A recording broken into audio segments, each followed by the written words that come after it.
Hi guys, welcome back to the Plot Genie. I actually had no had no intention of actually doing this video, but one of the comments that I got in my Plot Your Entire Series in a Weekend actually asked for this. And I'm happy to do it because you know what? We can plot book ideas all the time, but what really is going to drive our readers are our characters. And so I'm happy to do this video. Thank you so much for that recommendation. I hope this helps. Let me just start off by saying that. Okay, so let's just jump into it. You've got a killer idea for a series, and maybe you've already plotted your series in a weekend. But how do you build that cast of characters that readers fall in love with and then follow for 3 to 5 and even 12 books? Today, I'm going to walk you through how to create your entire character lineup in just one weekend, from heroes to villains to side characters who totally steal the show and maybe demand their own book, right? So, this is how you turn a single story into a world readers never want to leave. First, you need to look at your core cast, the characters that are going to carry the series. So ask yourself, who is your protagonist in book one? Who will future books focus on if you're doing standalones? And who sticks around in every book no matter what? So here's how to do it for two different types of series. Um, for my hockey series, I started with the tropes. So I knew I was going to do a professor student. I knew I was going to do an arranged marriage.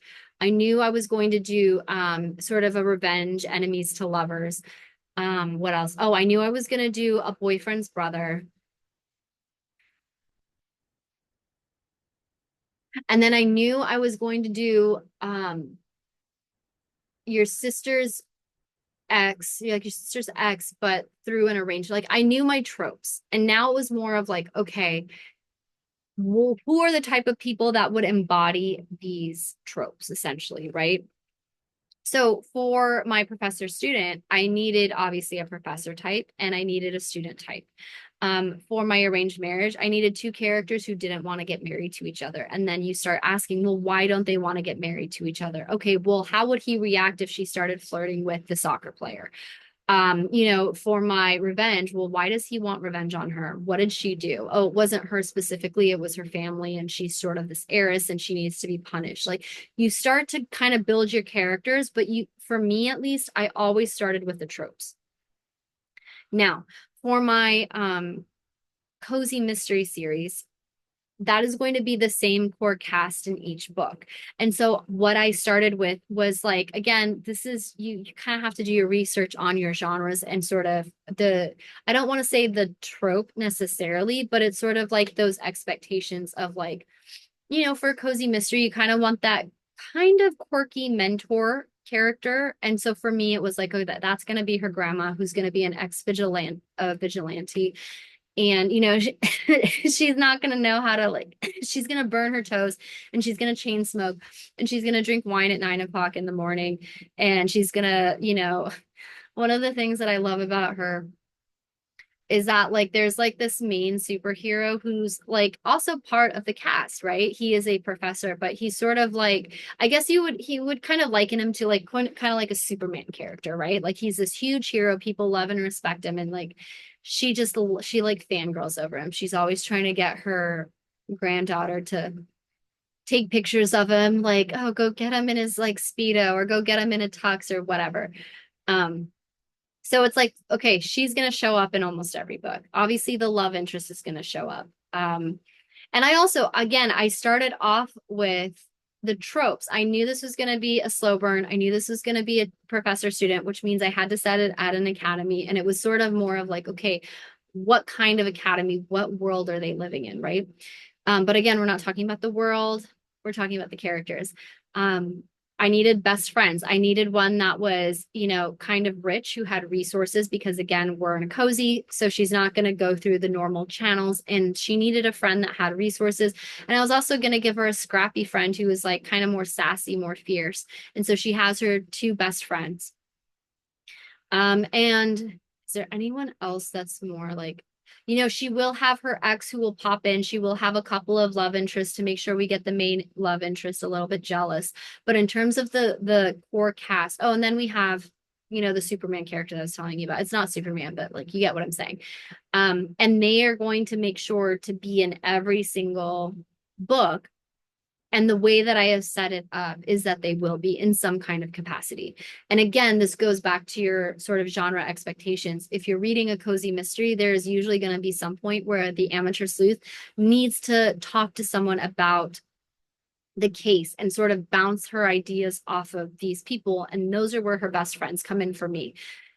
There's also going to be like that low moment where maybe, the amateur sleuth is starting to doubt herself, or, we just kind of need a comedic break. And so that's where, grandma's going to come in and kind of give her this advice that, maybe she doesn't necessarily want to hear, but she kind of needs to hear it in order to move forward. And then we also have the love interest to give us those vibes too, right? So that's kind of how I do it for a dynamic cast where the characters are going to be the same. And then that third sort of series of I'm just sorry, I'm thinking of one of the series that I'm writing where you're going to have the same characters, but it's not necessarily going to be this long drawn out series where the characters are relatively static, as in they don't have a huge character arc. The dynamic series is going to have a big character arc. So for me and those specific characters, I kind of go back to those tropes. Okay, what am I writing about? Am I writing about this demon romance, right? And I don't know if you guys have watched my earlier videos, but for this particular series, the way that I describe it, it's like Fallout meets Supernatural, right? So it's kind of post-apocalyptic. It's whatever. But there's also the undertones of angels and demons. And so for this particular romance, it's a demon romance. She is sort of like what I call a purifier. And, she's been in these bunks, the apocalypse happens. I call it I think it's like the divine fall or something like that. I don't remember. But essentially, I was like, okay, I knew I wanted it to be forbidden. I knew I wanted it to be grumpy sunshine, but I knew I wanted forced proximity. Like they have to work together. And I knew where each character was starting because, again, this is going to be dual point of view. So I need to know where each character starts, and I need to know where each character ends at the end of that series, not just the book, but the series. And now it's sort of how can I take this trope and fill it in for each four of the four books, because there's going to be four books in the series. How can I show that she is growing, that she's still retaining that belief and that faith in people while also getting used to this post-apocalyptic world that she has never stepped in? Like for 23 years, she has been safe in a bunker, naive, ignorant, just feeding all of the information people are telling her. And then we have this demon who is indebted to Lucifer, and he has one more soul that he sort of has to like hunt. He's a bounty hunter. And once he brings in the soul, he gets to be free. He gets to be human again. And now I have to force them together. And it's sort of like, okay, what kind of characters do I need in order to fulfill that grumpy sunshine trope, but also make it believable within the context of the world, within the context of the plot, as well as within the context of their relationship arc, right? I hope I know I'm throwing so much at you. I hope that this makes sense. So anyway, that's kind of how I do it for those three different types of series. And again, you do not need like 20 huge detailed backstories. You just need the scaffolding, right? You just need like the vibes, the roles, and maybe a quick detail. So for example, for my post-apocalyptic, I just knew it was going to be grumpy sunshine. I knew it was going to be demon, and I knew I wanted that opposites attract. Like she is very religious and he has completely lost his faith. And what kind of, dynamics is that going to create? So there's that. So the next thing that you should consider are the gosh, I hope I'm pronouncing this right. The archetypes, but you want to add depth to it. So here's a few to play with. Here are some that I just love, right? The broody protector, the cinnamon roll with a secret, the ice queen CEO, the chaotic best friend, the overachiever who never feels like enough, and the villain you shouldn't root for, but come on, we all secretly do. So the goal for this is to give each character a strong, recognizable identity, but add like a wound or an internal contradiction that makes them feel human and not just, again, resorting to those predictable, easy, superficial tropes.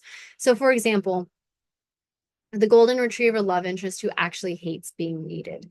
Maybe the villain who loves beauty but lives in chaos. So those are the things that make them addictive, right? Um,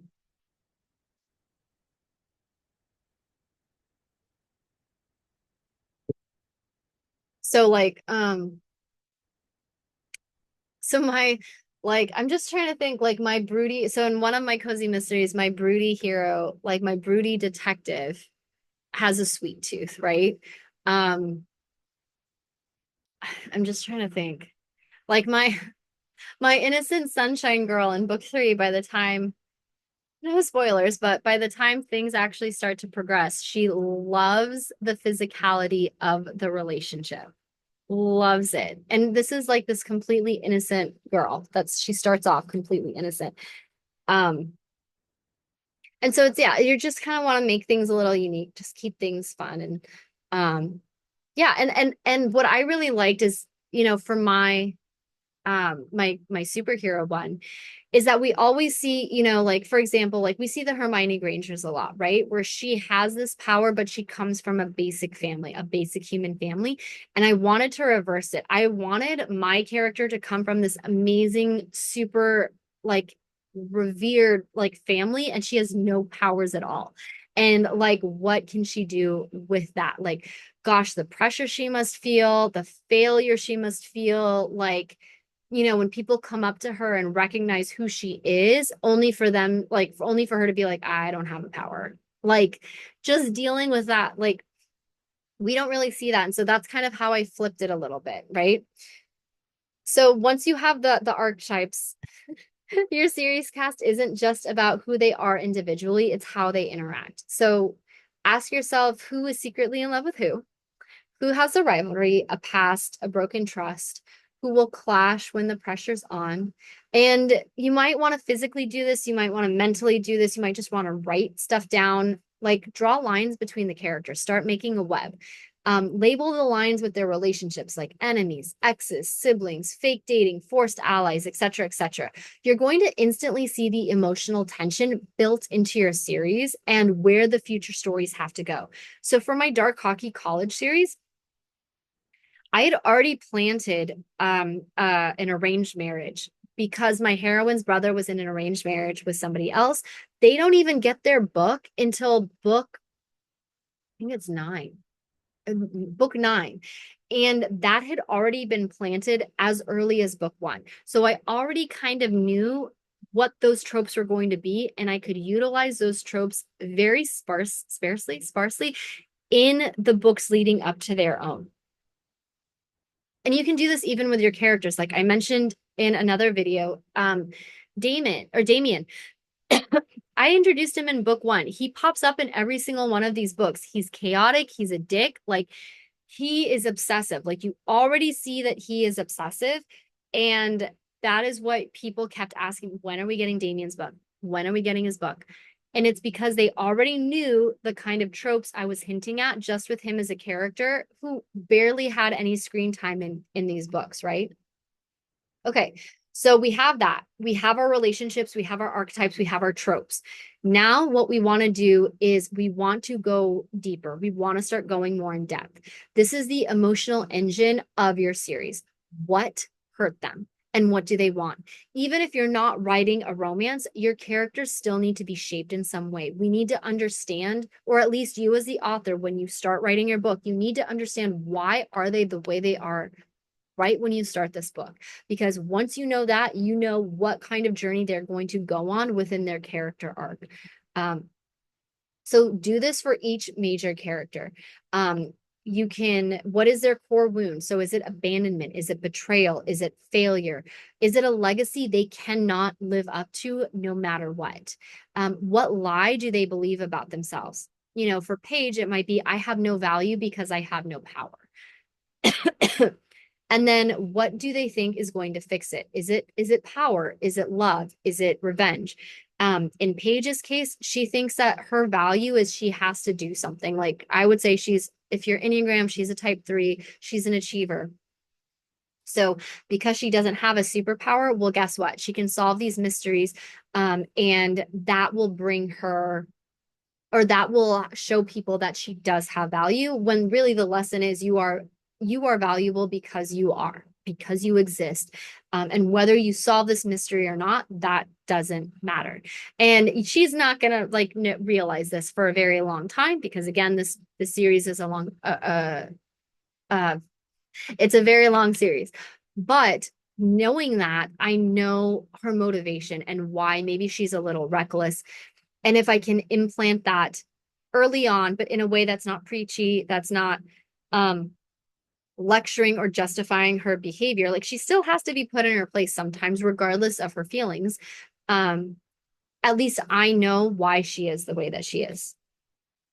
So, another example, character A's wound could be parental rejection, and her lie is, I have to earn love. I am not worthy of just having love. I have to earn it.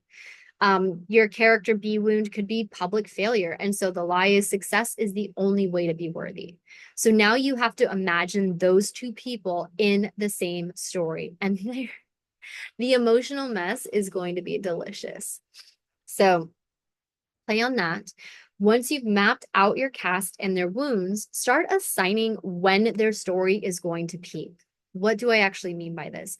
For a series with connected standalones, start labeling like what books are going to be what. So, for example, book 1 is Grumpy Sunshine with the Golden Child and the Rebel. Book 2, Secret Pregnancy between the best friend and the ex. And book 3, Enemies to Lovers with the overlooked sibling and the Golden Child's rival.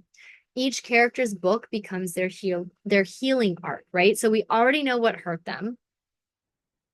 And now we get to see in the book how they're going to heal. Even in a fantasy or a mystery series, you can rotate which character grows more per book. So keep the emotional spotlight shifting, but consistent. And then, really quick bonus for your weekend. If you still have time for whatever weekend you're doing this on, try this. Write a mini scene for each character, just dialogue or monologue. Make a Pinterest or aesthetic board for the whole cast. Draft character intros you can reuse for social media posts or back cover copy, and then drop foreshadowing moments into book 1 that tease your future characters' arcs. This will massively boost your continuity, right? Continuity? I don't know. And reader obsession, because your characters already feel alive at the beginning of book 1. So, to recap, you want to build your core cast. I like to start with tropes. You do whatever you think is best.